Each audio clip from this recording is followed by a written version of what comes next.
Hello and a very warm welcome to Grow English Mastery. My name is Scarlett, and I'm so glad you've chosen to join me today for a lesson that takes us right inside a major international headline. I want you to imagine a person who has reached the absolute pinnacle of power in their country. They have led their nation, lived in the presidential palace, and made decisions that affect millions of lives. Now, imagine that same person, just a short time after leaving office, walking into a courtroom, not as a powerful leader, but as a citizen facing the possibility of being arrested and sent to jail. This is not a scene from a movie. This is the real-life drama that is unfolding right now in South Korea. We are going to explore the incredible story of former South Korean President Yoon Suk-yeol and the corruption scandal that has led to his dramatic fall from power.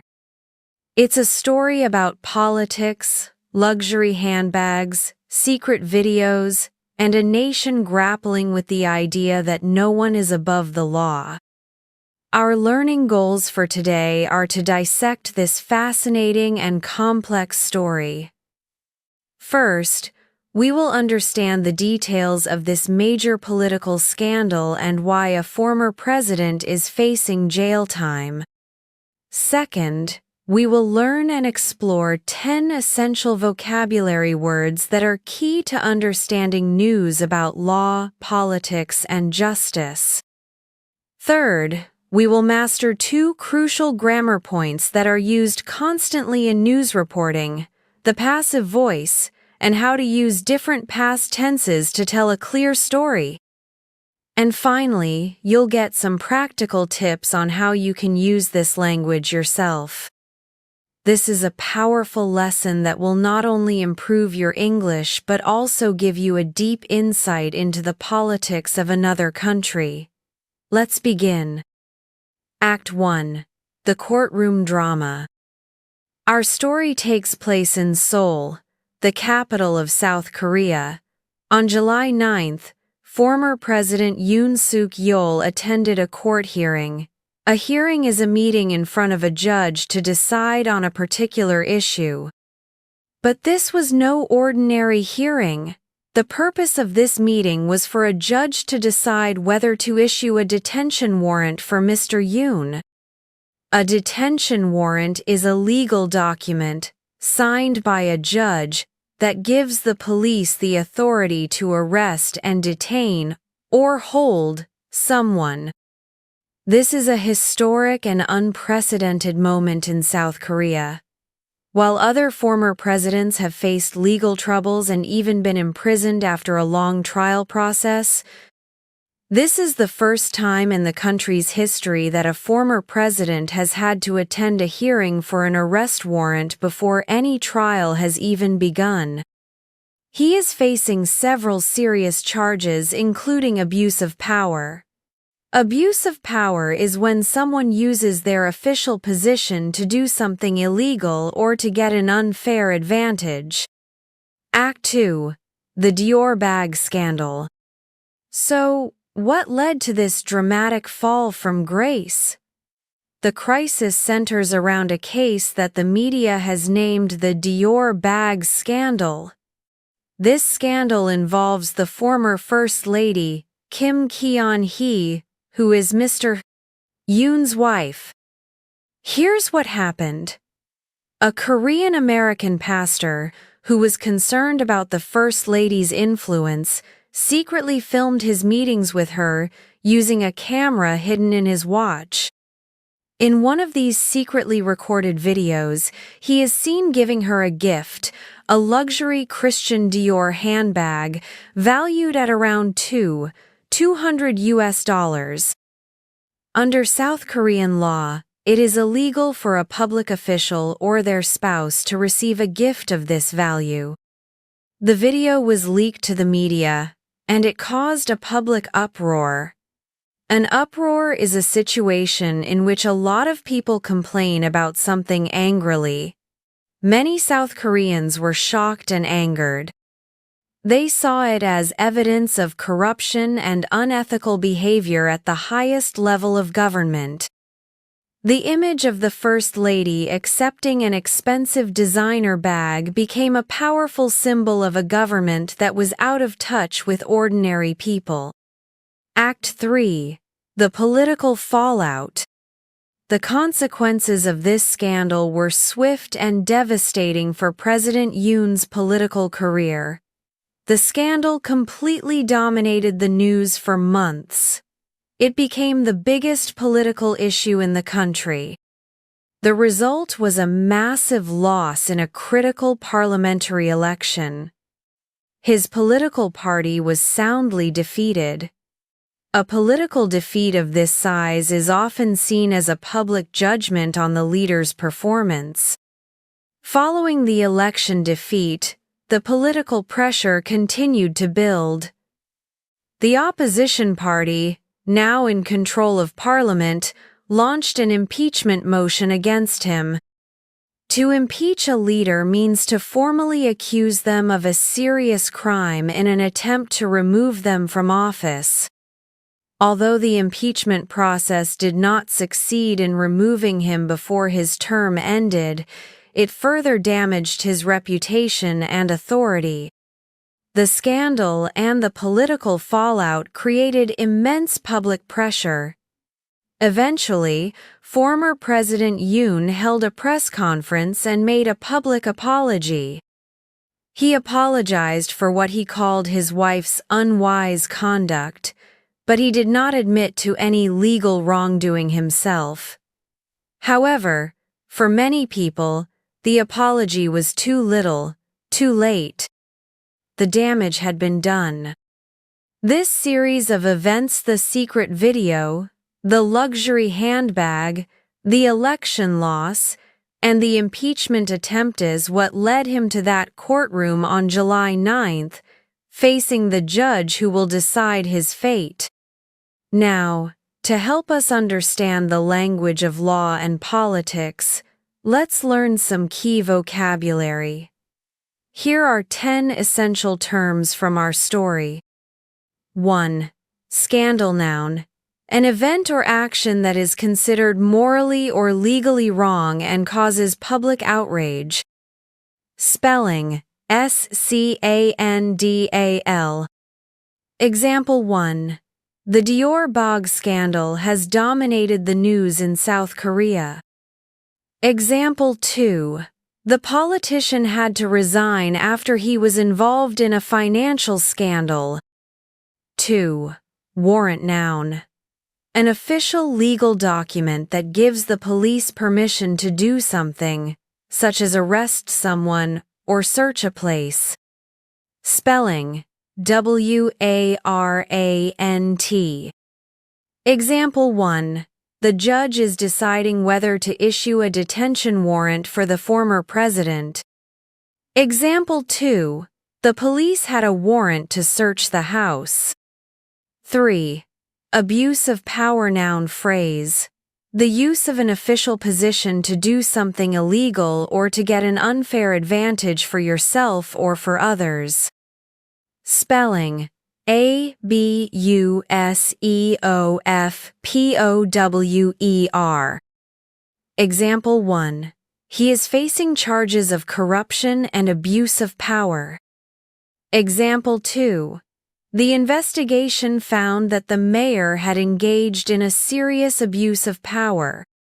4. Corruption. Noun. Dishonest or illegal behavior, especially by powerful people such as government officials. Spelling. C-O-R-U-P-T-I-O-N. Example 1. The scandal was seen as a sign of corruption at the highest level. Example 2. There is a campaign to fight corruption in the government. 5. Impeach. Verb. To formally accuse a public official of a serious crime in office.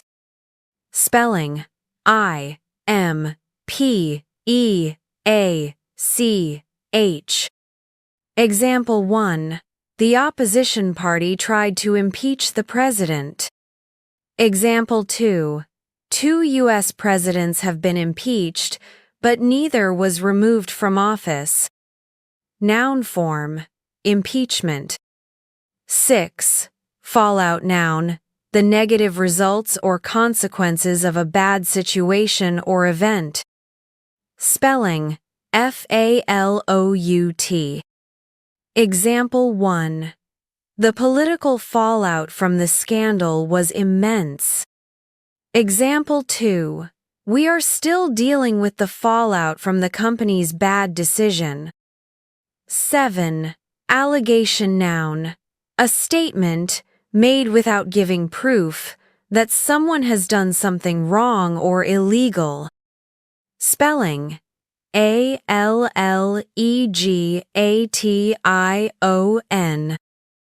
Example 1. He has denied the allegations against him. Example 2. The newspaper published serious allegations of fraud. Verb form, to allege. 8. Uproar noun. A situation in which a lot of people complain about something angrily or make a lot of noise. Spelling, U-P-R-O-A-R. Example 1. The leaked video caused a public uproar. Example 2. There was an uproar when the team lost the final game. 9. Detention noun. The act of officially forcing someone to stay in a place, like a prison, and not allowing them to leave. Spelling, D-E-T-E-N-T-I-O-N. Example 1. The warrant is for his detention while the investigation continues. Example 2. He was held in detention for 3 days. 10. Apology noun. A statement that tells someone you are sorry for something you have done. Spelling, A-P-O-L-O-G-Y. Example 1. The former president made a public apology for his wife's actions. Example 2. I think you owe him an apology. Verb form, to apologize. These are essential words for understanding the news. Now let's look at the grammar we need to report on these stories. Our first grammar point today is the passive voice. We've discussed this before, but it is so important for news reporting that it's worth reviewing. The passive voice is used when the focus of the sentence is on the person or thing that receives the action, not the person or thing that does the action. The structure is verb to be plus past participle. Why is it so common in legal and political news? To sound objective, it makes the report sound more formal and less personal. When the doer is unknown or less important, sometimes we don't know who did something, or it's not the most important information. To put the focus on the event itself is the news. Let's see examples from our story. A detention warrant was requested by prosecutors. The focus is on the warrant. He is accused of abuse of power. The focus is on him and the accusation. The meeting was secretly filmed by the pastor. The focus is on the meeting. The video was leaked to the media. The focus is on the video. We might not even know who leaked it. When you read a news article, try to highlight all the examples of the passive voice. This will help you see how often it is used. Our second grammar point is using different past tenses for narration. To tell a story clearly, especially one with a complex timeline, we need to use the simple past and the past perfect together. The simple past describes the main events of the story in chronological order. First this happened, then this happened, etc. Example: the pastor gave her the bag. She accepted it. The video caused an uproar. The past perfect, had plus past participle, is used to talk about an action that happened before another action in the past. It provides important background information. Example: the scandal erupted after the video had been leaked. The leaking happened before the scandal erupted. Example: by the time he apologized, the opposition party had already launched an impeachment motion. The impeachment motion happened before the apology. Using these two tenses together helps your listener understand the sequence of events clearly. The past perfect acts like a flashback in a movie, telling us something important that happened earlier. To finish our lesson, I want to share another story about a leader who faced a major scandal, but handled it in a very different way. This is the story of German Chancellor Willy Brandt. In the early 1970s, Willy Brandt was a very popular and successful leader in West Germany. He was famous for his policy of Ostpolitik, which aimed to build better relationships with East Germany and other communist countries. He even won the Nobel Peace Prize for his work. But in 1974, a huge scandal erupted. It was discovered that one of his closest personal assistants, a man named Günther Guillaume, was actually a spy for the East German secret police. This was a massive security breach and a huge political embarrassment. The man who had access to all of Brandt's secret documents was an enemy agent. The scandal created a political crisis. However, unlike many leaders who might try to fight and hold on to power, Willy Brandt made a different choice. Even though he was still personally popular and many people wanted him to stay, he decided to accept full political responsibility for the failure in his administration. He believed that the scandal had damaged the trust in his government so much that it was impossible for him to continue to lead effectively. Just a few days after the spy was discovered, Willy Brandt resigned as Chancellor of West Germany. In his resignation letter, he wrote that he was taking responsibility to protect the integrity of his office. His decision was seen around the world as an act of great personal integrity and honor. He chose to put the good of his country and the dignity of his office above his own personal career. His story is a powerful example of leadership and accountability in a time of crisis. We have explored a deep and dramatic story today. Let's summarize our key takeaways. First, we learned about the Dior bag scandal in South Korea and how it led to a historic court hearing for former President Yoon Suk-yeol, who is facing a possible arrest warrant. Second, we learned 10 essential vocabulary words for law and politics, including scandal, warrant, impeach, and fallout. Third, we reviewed 2 crucial grammar points for understanding the news: the objective power of the passive voice, and how to use the simple past and past perfect together to tell a clear chronological story. The story of former President Yoon is a powerful reminder that in a democracy, accountability is a fundamental principle. The law applies to everyone, from the most ordinary citizen to the most powerful leader. Thank you so much for your focus and for joining me today at Grow English Mastery. Learning about these real-world events is a fantastic way to make your English skills relevant and powerful. Please let us know in the comments what you think about this story. And please, don't forget to like this video, share it with a friend, and subscribe to our channel for more lessons that make sense of our world. Keep learning, stay curious, and I look forward to seeing you in our next lesson. Goodbye for now.